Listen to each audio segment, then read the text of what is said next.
everyone, my name is Heather Rubilla, and I will be covering two different studies, pre-existing studies based on mare reproductive loss syndrome, which are not directly related to my research in reproductive physiology, but are still under the reproductive topic. So mare reproductive loss syndrome was a period of time between 2001 and 2002 where 25% of all pregnant mares aborted. The cause was environmental and not caused by disease or other agent. There were reports in Ohio Springs, Kentucky, West Virginia, and Tennessee. These mares experienced early fetal losses, late term abortions, and stillbirths, and there were $500 million in losses. These studies will be covering how Eastern tent caterpillars specifically affect pregnant mares and their dispersal patterns.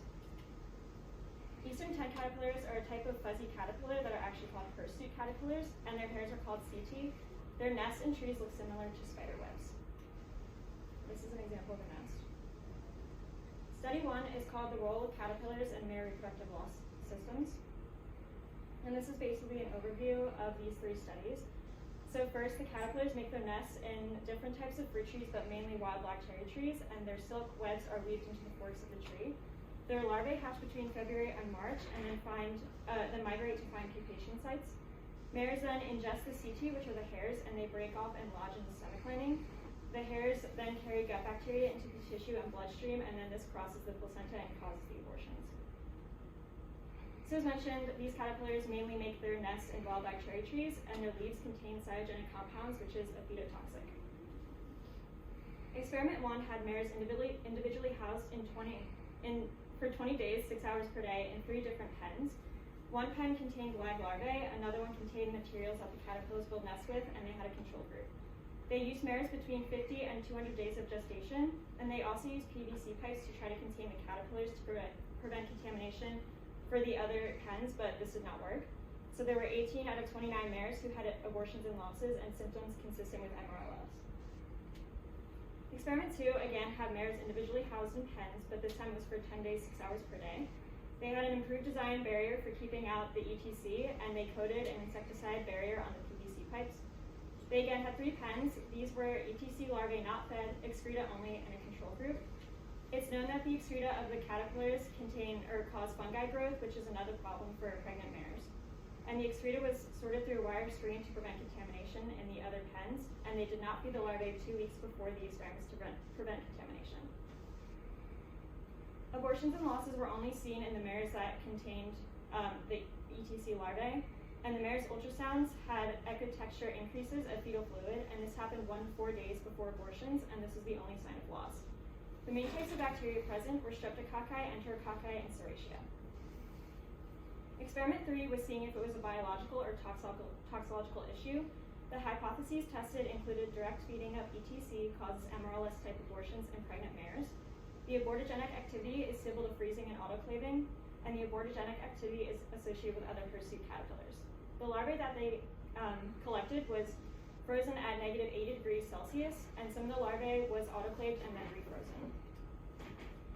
They fed 4 mares frozen gypsy moth caterpillar larvae to see if MRLS happened with other mares that ate other hirsute caterpillars, and all these types of larvae were fed with 500 grams of the mare's usual grain.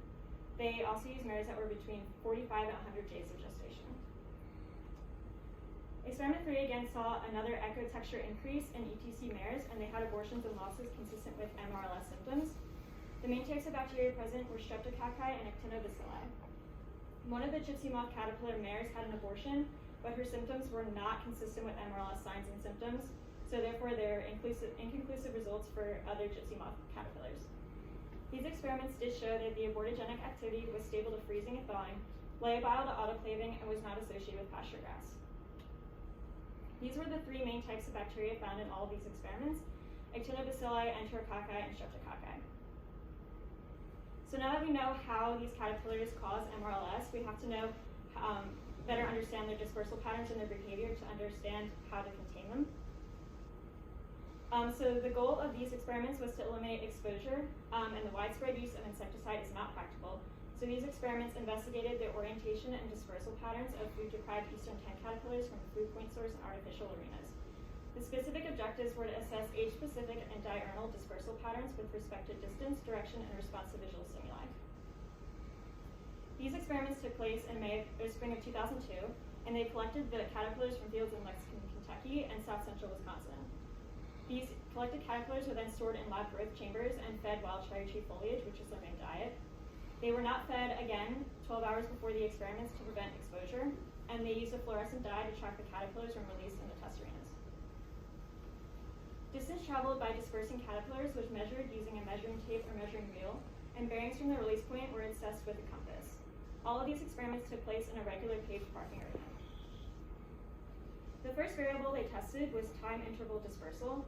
Caterpillars were released at times where there's natural foraging activity, and these took place over 3 days in May of 2002.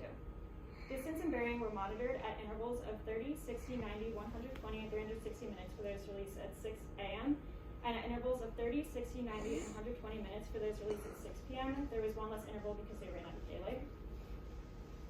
The second variable they tested was fixed distance dispersal. They used 4 blocks of 4 circular arenas drawn with chalk, and caterpillars were released from the centers of these. Arenas for replicates involving foraging third instar caterpillars were 10 meters in diameter, and arenas for replicates using penultimate fifth instars were 20 meters in diameter. The minimum distance between the arenas was 10 meters, and the dispersal was monitored for 120 minutes. The third and final variable they tested was visual stimuli. Response to visual cues measured by movement towards tree trunk-like structures was measured. Each arena had 2 types of PVC pipes placed on the edges. One was black and one was white to simulate tree trunk images, and then they again released the caterpillars from the center of these arenas, and the dispersal was monitored for 60 minutes. A positive response showed movement within a 2.5 centimeters of a PVC pipe. To evaluate the importance of visual cues and orientation, caterpillars stomata were blocked with acrylic fabric paint, effectively eliminating visual stimuli.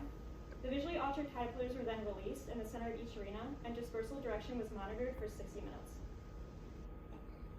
These experiments saw that evening release caterpillars traveled 4 times faster than morning release caterpillars, and temperature and light were the likely cause of dispersal rates. Dispersal rate is also dependent on temperature, and there's a 7.5 degrees Celsius difference in surface temperature between the 2 release times. The patterns of orientation of morning release and evening release foraging caterpillars showing suggest that caterpillar dispersal is influenced by the position of the sun. Caterpillars follow each other to a food source because of pheromones, so a more highly traveled path that these caterpillars use will contain more pheromones, and they will also follow each other on this more heavily traveled path. Knowledge of these processes influencing the spatial dynamics of a population is key to understanding temporal and spatial fluctuations in caterpillar density. So the main way that you can eliminate MRLS type symptoms is to just eliminate exposure of the mares to the caterpillars, and you can do this with knowledge of how the caterpillars disperse, and you can use this information to better manage your pastures. They also ran these tests on other animals such as pigs because they have similar alimentary tracts to mares. ETC also caused losses in these pigs, and the cause was CT just like in mares because they cause lesions and then let the bacteria enter the placenta. The most common finding of bacteria was the presence of streptococci, tinobacilli, and enterococci. The experiments described in the first study led to the hypothesis that ETC-CT penetrate the alimentary tract lining of animals that ingest them, causing a subclinical bacteremia. The bacteria cause fetal infections and fetal fluid infections. There are still known outbreaks of this problem, and the molecular mechanism remains unknown. Are there any questions?